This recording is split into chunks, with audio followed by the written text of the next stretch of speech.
మా గౌరవ తెలంగాణ రాష్ట్ర ముఖ్యమంత్రి అంటే తెలంగాణ రాష్ట్ర ప్రజలకు లెక్క లేకుండా పోయింది. ఆయన ఊక్కుకొని రాలే కదా, తొక్కుకుంటూ వచ్చింది కదా. ఆ మాత్రం విలువనియ్యరా? ఇంత ఘోరంగా అంటే ఎట్లాగో మన ముఖ్యమంత్రి రేవంత్ రెడ్డి గారు ఈ రాష్ట్రాల్లో పోతే ఒక జోకర్గా, ఒక వేరే వేరే విధంగా ఇంగ్లీష్ రానోడుగా, హిందీ రానోడుగా చూస్తారు. అట్లీస్ట్ మన తెలంగాణలో అయినా కొంచెం మంచిగా చూసుకోవాలి కదా. నల్లగొండ సభ పెట్టిర్రు వీళ్ళు, రైతు సభ. రైతులు ఏం చేసిర్రు? రైతు బంధుకి ఎవడైనా సభ పెడతాడా? సిగ్గుందా పెట్టడం అని చెప్పేసి రైతులు నిన్న 1000 రూపాయలు ఇచ్చినా కూడా వెళ్ళలేని పరిస్థితి. నేను చెప్తున్నా కదా, ఒక స్టేజ్ ముందు కుర్చీలు పేరిస్తే సరే ఒక 1000 మంది స్ట్రెంత్ అనుకుందాం, అందులో నుంచి 500 మంది ముందు ఒక స్టేజీ, కెమెరాలు బ్యాక్ ఫోకస్ చేయడం లేదు, ఓన్లీ ముందు మాత్రమే ఫోకస్ చేయడం మొదలుపెట్టింది. ఎన్ని కెమెరాలు దిగినాయో అన్ని కెమెరాలు మొత్తం ఉన్న కాడికే మొత్తం పాలపిట్టల సామ్రాజ్యం ఏర్పడింది. పాలపిట్టలతోటి సభ మొత్తం కలకలలాడుతూ ఉంది అని చెప్పేసి నిన్న కాంగ్రెస్ సోషల్ మీడియాలో చూస్తూ ఉంటే నిజమే కావచ్చు అనుకున్నా. కానీ అందులో ఒక కాంగ్రెస్ పార్టీకి సంబంధించిన సొంత ఛానల్ V6 ఒకసారి వెనకే ఉందని తిప్పిండు, జస్ట్ అంతే. వెనక చూస్తే ఖాళీ కుర్చీలు తప్ప ఏది కూడా లేదు. మళ్ళీ ఏం మాట్లాడతారు వీళ్ళందరూ కలిసి?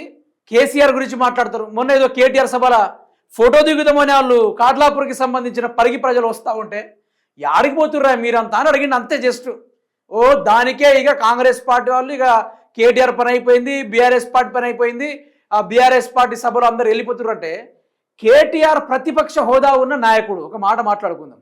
బీఆర్ఎస్ పార్టీ అంటే ఓడిపోయిన పార్టీ, ఒకసారి గుండు సున్నాతో సరిపెట్టిన పార్టీ, ఈ గ్రౌండ్లో 0 లెవెల్లో సున్నాతోటి మొదలైన పార్టీ. ఆ పార్టీ ఏదైనా సభ పెడితే పైసలు ఇవ్వకున్నా కూడా జనాలు 1000 మంది, 2000 మంది, 3000 మంది, 4000 మంది, 10,000 మంది, 50,000 మంది, 1,00,000 మంది ఈ విధంగా తరలి వస్తూ ఉంటే కాంగ్రెస్ పార్టీ వాళ్ళు మీ కాలు మోక్తారా నాయన సీఎం సభకు రండ్రా అంటే చక్కగా రైతు బంధు ఏమని మీ సీఎంని సభల తర్వాత లాక్కోలేక పీక్కోలేక పెట్టుకోమని, కానీ మొదలైతే రైతు బంధు ఏమని చెప్పు అని ఈ విధంగా రైతన్నలు ఎగరేస్తూ ఉన్నారు. కాంగ్రెస్ పార్టీ కొంచెం సిగ్గుండాలి కదా. దానికి సంబంధించిన కార్యకర్తలు కానీ ఇన్ఫ్లుయెన్సర్లు కానీ ఎవడైనా ప్రతిపక్షంతో పోల్చుకుంటాడా? ఇప్పుడు నేను అనుకో, నాకంటూ ఒక హోదా ఉంది, నేను ఒక ముఖ్యమంత్రిని. ఇప్పుడు సపోజ్గా పక్కనోడు ఓడిపోయిండు, నేను వానితోటి కంపేర్ చేసుకుంటున్నా. నా పోటీ ఎవరితో ఉండాలి? నరేంద్ర మోడీతో ఉండాలి. ఎవరితో ఉండాలి? నరేంద్ర మోడీతో ఉండాలి. నరేంద్ర మోడీ తీసుకురాని పథకాలు నేను తీసుకురావాలి. అది నా గొప్పతనం, అంతేనా కదా. కానీ రేవంత్ రెడ్డి పరిస్థితి చూసుకుంటే మీరే ఒక్కసారి వినండి. వీళ్ళు ఎందుకు ఇదే ఖాళీగా అయిపోయారో నేను అది కూడా చెప్తా. ఎందుకంటే రేవంత్ రెడ్డి గారు మాట్లాడే మాట చెప్పలేను, కానీ ఒకసారి ఇదైతే చూడుర్రి.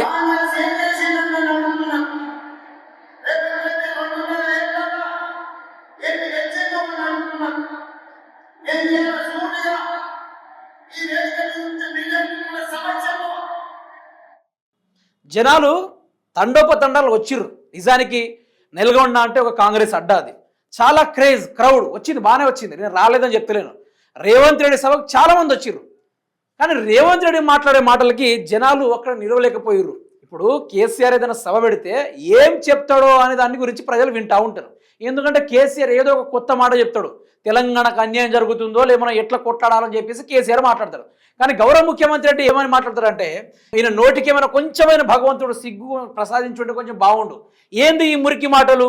నేను మళ్ళీ ఇంకొకసారి చెప్తున్నా, ఒక్కసారి మీరు గూగుల్లో సెర్చ్ చేసి ద వరస్ట్ మురికెస్ట్ సీఎం అని మీరు కొడితే భారతదేశంలో తెలంగాణ రాష్ట్ర ముఖ్యమంత్రిగా వ్యవహరిస్తున్నది రేవంత్ రెడ్డి అని చెప్పేసి పైన శాటిలైట్ నుంచి ఇన్ఫర్మేషన్ వచ్చి మన సెల్లోకి వస్తుంది, అంత డేటా గుంజుతుంది.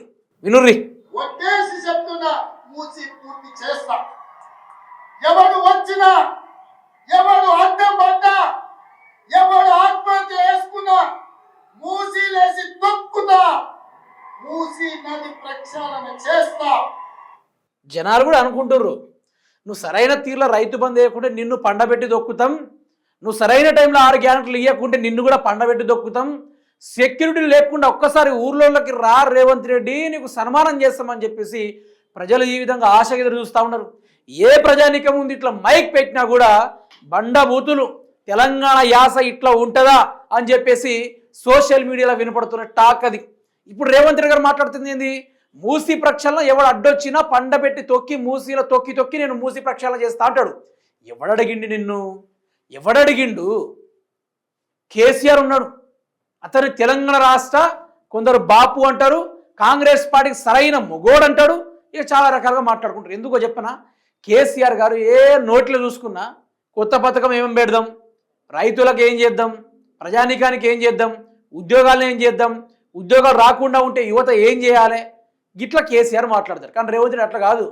తొక్కుతా, నరుకుతా, చెడ్డీ లాగుతా, గోషి కూడా వీకుతా, తొండలు వెతుతున్న లాగుల్లో ఇడుతా, ఇట్లాంటి నాకు మంచి మంచి మాటలు వస్తున్నాయి. కానీ ఏతులకు పోయి ఆ పట్టుకోకరా అని చెప్పేసి పెద్దలు అన్నారు ఆనాడే.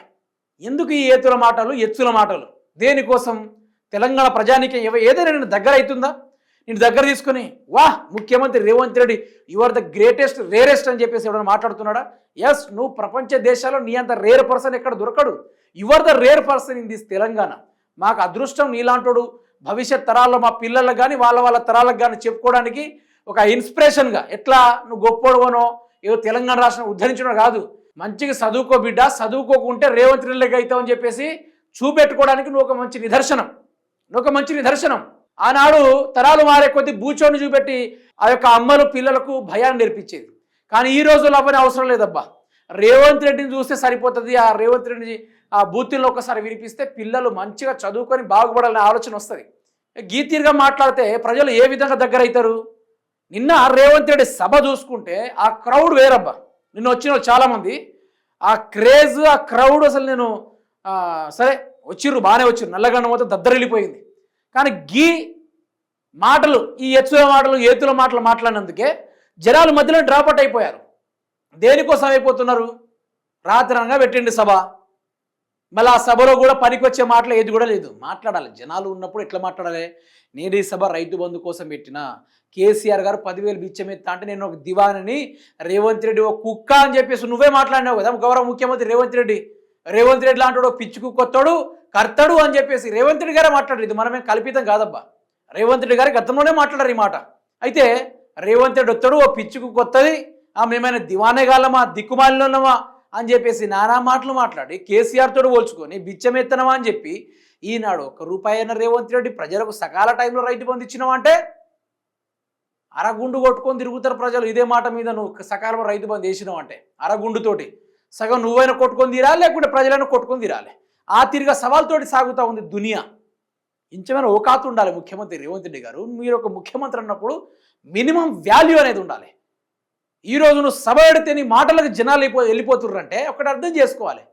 ఎవడడికి నేను 10 సంవత్సరాలు ముఖ్యమంత్రి ఉండమని చెప్పి ఏ నోటినో ఉంచైనా నువ్వు 10 సంవత్సరాలు ఉండాలి నాయన, నువ్వే చక్కగా ఉండాలి, సల్లంగా ఉండాలని చెప్పేసి ముసలవ్వ దీవించిందా? నువ్వే బాగుపడాలి, మా యొక్క వ్యవసాయాన్ని నిలిపించిన రైతు బాంధవుడా నువ్వు గెలవాలని చెప్పేసి నిన్ను రాష్ట్ర రైతాంగం నిన్ను దగ్గర పిలిచి ముద్దాడిందా? ఏం చేసింది? ఏం చేయలే కదా. మరి ఎందుకబ్బా రేవంత్ రెడ్డి గారు దేనికోసం మీ ఆర్భాటాలు? ఎవరి కోసం చేస్తూ ఉన్నారు? కేజీఎఫ్ సినిమాలో ఒక డైలాగ్ ఉంటుంది, ఇదంతా ఎవరి కోసం అంటే మా అమ్మ కోసం అని కేజీఎఫ్ సినిమాలో రాకీ భాయ్ అంటాడు. మరి తెలంగాణ రాష్ట్రంలో ఇదంతా ఎవరి కోసం రేవంత్ రెడ్డి అంటే నా ఆంధ్ర అల్లుడి కోసం, నా అల్లుడి కోసం, నా రెడ్డి తరం కోసం, మా అన్నదమ్ముల సంపాదనల కోసం. ఈ ప్రభుత్వంలో నేను 5 సంవత్సరాలు దిగిపోయిన తర్వాత నాకు మినిమం అకౌంట్లో బ్యాలెన్స్ అవ్వపడాలి, ముందు భూములు అవ్వపడాలి. దేనికోసం ఇదంట అంటే రేపటి తరం కోసం అని చెప్పేసి రేవంత్ రెడ్డి గారు మాట్లాడుతున్నాం. ముచ్చట ఇక్కడ సభ ఉద్దేశం ఏంది? రైతు భరోసా. నేను పనికిమాలినోడిని, ఈరోజు నన్ను ఓటుకు నోటు కేసులో దొంగగా దొరికిన ప్రజలు మీరు చూడకుండా నన్ను గెలిపించారు. నాకు ఇంత అదృష్టం ఇచ్చినందుకు, ఇంత ఆఫర్ ఇచ్చినందుకు ప్రతి ఒక్క రైతాంగానికి నేను 3 సార్లు ఎగ్గొట్టినా, 4 సార్లు ఎగ్గొట్టినా, రైతు రుణమాఫీ 7,000 కోట్ల రూపాయలు ఎగ్గొట్టినా, నా అంత వరస్ట్ సీఎం ఎక్కడా ఉండడని చెప్పేసి సభ ముందు వాళ్ళ కాళ్ళ మీద పడకపోతేవి. అప్పుడు చెప్పేటోళ్ళు మారిండ్ర మా ఓడు, ఇక మేము గుద్దుతామరా ఓట్లు అని చెప్పేసి వాళ్ళు చెప్పేటోళ్ళు. ఏమైనా సభ ఎక్కితే నేను పండబెడతా, తొక్కుతా, తోలు తీస్తా అని జనాలు పండబెడతారు. జనాలు పండబెట్టకుండా చూసుకో, జనాలు తొక్కకుండా చూసుకో. నీ మూసీ ప్రక్షాళన నీ లాభం కోసం అది. దాంతో మూసీ ప్రక్షాళన వల్ల ఎవరికైనా లాభం ఉందా? దానికి సంబంధించిన మూసీ పరివాహక ప్రాంతాల్లో నివసిస్తున్న ఏ ఒక్క బాధితుడైనా మాకు మూసీ ప్రక్షాళన చేసి ఇవ్వండి అని చెప్పేసి ఏ ఒక్క కుటుంబం అని అడిగిందా? ఏది కూడా అడగలేదు కదా. ఇష్టానుసారంగా నేను చేసి తీరు. ఎందుకంటే రేవంత్ రెడ్డి గారికి ఇట్లాంటి ఎత్తుల మాటలు దేనికోసం? మనకు ప్రజలు చెప్తా ఉన్నారు ఈ ఏతుల మాటలు తప్ప చేసేది ఏం లేదని చెప్పేసి. ఎందుకు అని అడుగుతున్నా. మీ మాట వినలేక జనాలు ఉండలేకపోతున్నారు, మీ మాటకు వాల్యూ లేకుండా పోతుంది. మీరు డబ్బులు ఇచ్చుకొని ఈరోజు భజన చెప్పిద్దామన్నా కూడా ఆ జనాలు నిలవకుండా వెళ్ళిపోతూ ఉన్నారు. దేనికోసం గౌరవ ముఖ్యమంత్రి రేవంత్ రెడ్డి గారు? ఈరోజు మీరు కేటీఆర్ గారు సభ అట్లా పైకి ఎక్కమని చెప్తే మీరు నానా రాద్ధాంతాలు సృష్టించిర్రు. మరి కింద జనాలు చూపెట్టకపోయారు ఆ టైంలో? ఎవరు వెళ్ళిపోతుర్రో ఎవరు పారిపోతుర్రో జనాలు చూపెట్టకపోయినావు. ఈరోజు నీ సోషల్ మీడియా నీ మీడియా ఎట్లా ఉందంటే ప్రతిపక్షంతో పోటీ పడతా ఉండే సిగ్గు లేకుండా. ఎవరో అధికార పక్షం దేనితో కొట్లాడాలి? నరేంద్ర మోడీతో కొట్లాడాలి, కేంద్ర ప్రభుత్వంతో కొట్లాడాలి, ఇతర రాష్ట్రాల సీఎం తోటి కొట్లాడాలి అభివృద్ధి విషయంలో. కానీ మనం బీఆర్ఎస్ పార్టీతోటి కొట్లాడుకుంటున్నామే. ఇక మన ఓకాత మనకు అర్థమైంది, మన బతుకెంత, మన లెక్కెంత, మన కథ ఎంత, మనం ఎక్కడ దాకా ఉండగలం, కేసీఆర్ అంటే ఏంది, కేటీఆర్ అంటే ఏంది, బీఆర్ఎస్ పార్టీ అంటే ఏందంటే వాళ్ళు లేకుండా వీళ్ళు లేరు. బీఆర్ఎస్ లేకుంటే ప్రజలు వీళ్ళని ఎప్పుడో తనితరమేటోళ్ళు. బీఆర్ఎస్ పార్టీ ఉంది కాబట్టే అంతో కొంత వీళ్ళు ఆగి ఉన్నారు, లేకుంటే పెత్తనాలు మనం తట్టుకోలేకపోయేటోళ్ళు. నేను అందుకనే చెప్తున్నా, మాటలు మంచిగా మాట్లాడు ముఖ్యమంత్రి గౌరవ రేవంత్ రెడ్డి. నీ జూటా మాటలు, నీ పనికి మాలిన మాటలు ఏది కూడా పనికిరాదు. ఇక్కడ ఏది కూడా పనికిరాదు. జనాలను ఆకట్టుకునే మాటలు మాట్లాడాలి. పిచ్చి పిచ్చి మాటలు మాట్లాడి తోడకలు తీస్తారు తెలంగాణ రాష్ట్ర ప్రజలు. ఎగిరి గాల్లో ఎగిరి మరి అన్నుతారు, గుద్దుతారు. ఏం కాదు. తెలంగాణ రాష్ట్ర ప్రజలు ఈరోజు చాలా వరకు ఓపికతోడు ఉన్నారు. చూద్దాం, 2 సంవత్సరాలు ఉంది కదా, ఏం చేస్తాడో చూద్దాం అని చెప్పేసి చాలా వరకు ఓపికగా చూస్తూ ఉన్నారు. అందులో కేసీఆర్ కూడా ఓపికగా చూస్తూ ఉన్నాడు. ఫామ్ హౌస్ నుంచి బయటికి రాడా అంటున్నావు కదా, వస్తాడు. వచ్చి ఆయన కొట్టే దెబ్బకు నీకు తట్టుకునే శక్తి ఉండాలని చెప్పేసి ఆ భగవంతుణ్ణి నేనైతే కోరుకుంటున్నాను.